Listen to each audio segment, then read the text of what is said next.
BRS MLA Sanjay మరోసారి CM Revanth రెడ్డిపై విమర్శలు గుప్పించారు. రాష్ట్రానికి రియల్ ఎస్టేట్ బ్రోకర్ ముఖ్యమంత్రి అయ్యాడని అన్నారు. ప్రతిరోజు ప్రభుత్వ భూములను అమ్మటమే పనిగా పెట్టుకున్నారని ఆగ్రహం వ్యక్తం చేశారు. భూముల అమ్మకం ద్వారా 5 లక్షల కోట్ల స్కామ్ కు సీఎం రేవంత్ తెరతీశారని తెలిపారు.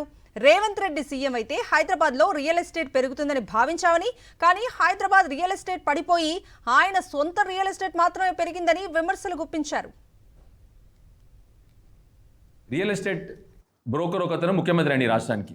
ఏం చేస్తా ఉన్నాడంటే రోజు మన తెలంగాణ రాష్ట్రంలో ఉన్న భూముల్ని అమ్ముకుంటా ఉన్నాడు.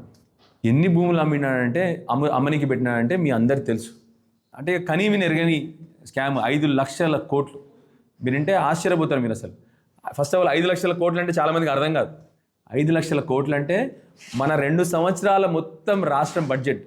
రియల్ ఎస్టేట్ అంటే అప్పుడు మేము ఏమనుకున్నాం అంటే అరే ఈయన వచ్చినాక హైదరాబాద్లో రియల్ ఎస్టేట్ పెరుగుతా అనుకున్నాం. నిజానికి ఏం జరిగిందంటే హైదరాబాద్ రియల్ ఎస్టేట్ కొలాప్స్ అయిపోయింది.